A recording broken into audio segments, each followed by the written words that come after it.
명절을 맞았습니다. 여러분 오늘 한 해에도 건강하시고 주님의 은혜 가운데 복되고 행복한 그런 설 명절 되시기를 바랍니다. 창세기 1장은요, 이 세상이 어떻게 시작되었는지에 대한 정보를 우리에게 제공합니다. 눈여겨볼 성경 구절이 있는데요. 하나님이 이루시되 그대로 되니라 라는 표현이 창세기 1장에 여러 번 반복이 됩니다. 하나님께서 말씀하시는 것은 반드시 이루어진다는 것입니다. 우리에게 주의 말씀이 큰 위로와 소망이 되는 이유도 마찬가지입니다. 하나님의 약속의 말씀은 반드시 이루어진다는 것입니다. 순간의 어려운 감정을 달래주는 정도가 아니라 실제 역사하는 능력으로 그 국면을 모면하게 하시는 것이죠. 어제 우리는 고린도 사역에서 영적 슬럼프를 겪고 있었던, 어려움을 겪고 있었던 이 바울을 위로하시는 주님을 보았습니다. 환상 속으로 주님께서 찾아오셔서 10절 말씀 보시면 내가 너와 함께 있음에 어떤 사람도 너를 대적하여 해롭게 할 자가 없을 것이니 이는 이 성중에 내 백성이 많음이라 하시더라. 내가 너와 함께 있다. 너는 혼자가 아니다. 동시에 어떤 사람도 너를 대적해서 해롭게 할 자가 없을 것이다. 이 약속의 말씀을 주셨습니다. 그리고 이러한 소망과 확신 가운데 1년 6개월을 사역한 바울. 그런데 이제 큰 위기에 봉착하게 됩니다. 오늘 12절 말씀을 보면 갈리오라는 사람이 아가야의 총독이 되었습니다. 정치인들에게 이 여론의 지지는 생명과도 같죠. 그래서 민심을 부임했을 때 민심을 아주 세밀하게 살핍니다. 이때가 바로 기회다. 유대인들이 일제히 일어났습니다. 자신들의 세를 결집해서 눈에 가시와도 같았던 바울을 고소한 것입니다. 고소의 내용은 단순하죠. 13절 율법을 어기면서 하나님을 경외하라고 권한다는 것이었습니다. 자신들의 종교 질서를 깨뜨리고 믿음으로 구원받는다는 이 복음을 이제 이방인들에게 전하는 것이 계속해서 못마땅해 왔습니다. 바울을 유대 사회를 어지럽히는 대중 성동가로 매도해 버렸죠. 그래서 종교를 정치적 힘을 빌어서 탄압하려고 하고 있습니다. 국가 공권력을 이용해서 이 기독교를 대적하려고 한 것입니다. 유대인들의 입장에서 보면 매우 효과적인 방법이죠. 반대로 바울에게는 선교 사역에 아주 치명타를 입을 수 있는 위기였습니다. 우리가 이 동성애 관련해서요, 이 차별금지법에 있는 이런 제정도 들여다보면 같은 맥락이죠.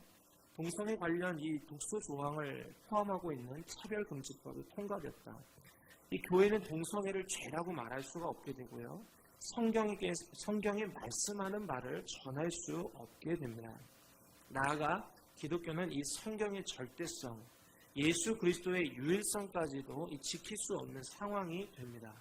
그것을 이야기할 경우 이것이 죄입니다. 성경이 이렇게 말씀하고 있기 때문에 동성애는 죄입니다.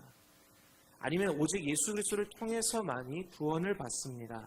이러한 모든 발언들은 차별하게 되는 것이고요. 이 법을 어기게 되는 경우가 되죠. 그래서 고소할 경우 국가의 이 법을 어기는 범법 행위가 되게 되고 처벌을 받게 됩니다. 그래서 공권력으로부터 핍박을 받게 되는 상황이 생기게 되는 것이죠. 오늘 이 갈리오 총독이 부임했을 때 당시 상황이 오늘의 역사가 계속해서 반복되는 것입니다.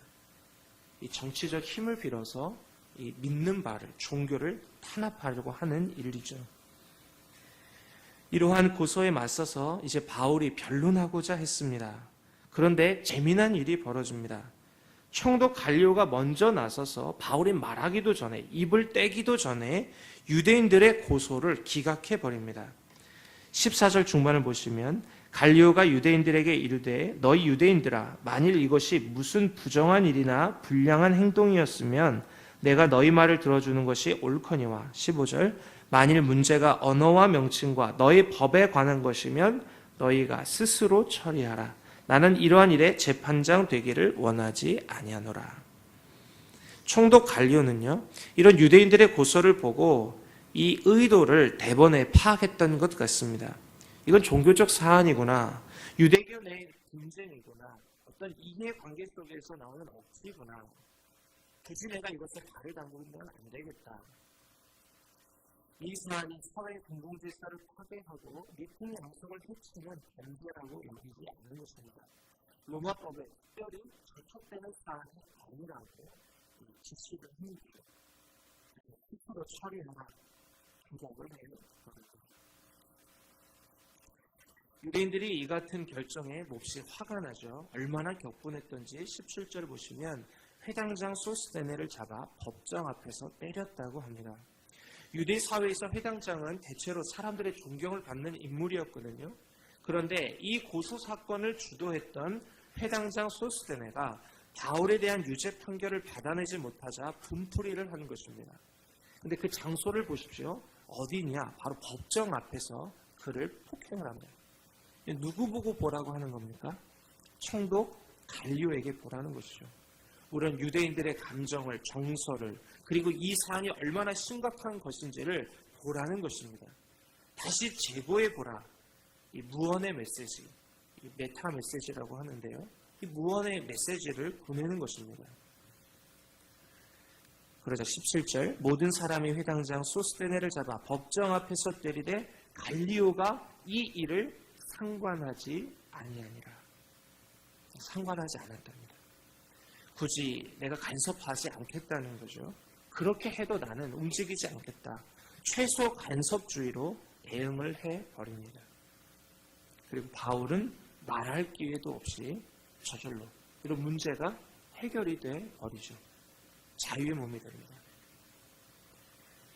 주님의 말씀이 성취되는 순간이었습니다. 내가 너와 함께 있음에 어떤 사람도 너를 대적하여 해롭게 할 자가 없을 것이니. 하나님은 이 보신주의적 공무원 총독 갈리오를 쓰셔서 바울을 지켜주십니다. 사랑하는 성도 여러분, 오늘 이 말씀에서 우리는 이 하나님의 약속의 말씀이 얼마나 감사한 일인지를 다시금 돌아볼 수 있습니다. 힘들고 어려운 상황 속에서 우리가 붙들 것이 무엇인가? 주의 약속의 말씀입니다. 현재의 고난은 장차올 영광과 좋게 비교할 수 없다. 때마다 심하다 끊임없이 찾아오는 유혹과 핍박 속에서 상황과 환경에 흔들리고 요동하는 것이 아니라 주님께서 우리에게 말씀하신 바를 붙잡고 의지하며 살아가시는 우리 모두가 될 수 있기를 바랍니다. 주님께서 말씀하신 바는 반드시 이루어집니다. 이제 바울은요, 고린도에 여러 날을 머물다가 이제 수리아로 떠납니다. 브리스길라와 아골라 부분도 이제 이 선교 여정에 합류를 하게 되죠. 바울은 갱그리아에서 나시린으로 자신을 구분해서 드립니다. 레위 지파 출신이 아닌 사람이 일정 기간 하나님 앞에 자신을 구별해서 드릴 때 이 머리를 깎았습니다. 아마도 바울은 심각한 이 위험으로부터 구원해 주신 하나님께 감사하면서 그 표시로 자신을 서원하여 드렸던 것 같습니다. 그래서 머리를 깎죠. 하나님 앞에 구별해서 자기 자신을 선제물로 드립니다. 이제 바울은 그 여정 속에 에베소를 재차 방문하게 되는데요. 그곳에서 성도들이 좀 더 머물러 달라고 요청을 합니다. 이때 바울이 정중하게 거절을 하는데요. 21절, 너희에게로 돌아오리라 하고 배를 타고 에베소를 떠나요. 무슨 이유인지는 자세히 기록되어 있지는 않지만 에베소 성도들의 간곡한 부탁에도 불구하고 바울은 떠나려 했습니다. 그런데 그의 말에서 알 수 있듯이 바울은 하나님의 뜻이면 너희에게로 돌아오리라. 바울이 움직이는 이 선교를 하는 이 원동력이 바로 하나님의 뜻이었다 밝히고 있습니다. 이 하나님의 뜻에 따라 가겠다 하는 이 선교 원칙을 가지고, 삶의 원칙을 가지고 바울은 수리아, 갱그리아, 에베소, 가이사랴, 안디옥, 갈라디아와 부르기아로 순회했다는 것입니다. 성도 여러분, 성도는요, 하나님의 뜻대로 살아가는 사람들입니다. 하나님의 뜻대로 살아가고자 하는 변화된 새 생명을 얻은 사람들입니다. 나의 뜻을 이루기 위해서 하나님의 뜻을 운운하는 사람이 아니라 하나님의 뜻을 위해서 나의 길과 나의 계획을 돌이킬 수 있는 사람. 이것이 바로 성도요 예수의 사랑입니다.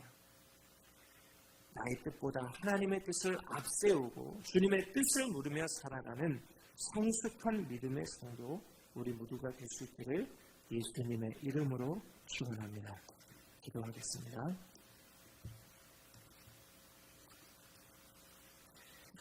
하나님 아버지, 우리에게 귀한 주의 말씀을 주셔서 어디로 가야 하는지 가르쳐 주시고 또 무엇을 붙잡고 의지해야 하는지 하나님 말씀해 주셔서 감사합니다. 오늘 주님께서 바울에게 말씀하시고 또 그 말씀이 성취되는 하나님 그 삶의 현장을 보았습니다. 하나님, 우리가 때때로 찾아오는 수많은 시련과 어려움 속에서 요동하지 아니하고 하나님 아버지 주의 약속의 말씀을 붙잡고 믿음의 길을 온전히 전진하며 나아갈 수 있는 우리의 삶이 될 수 있도록 인도해 주옵소서.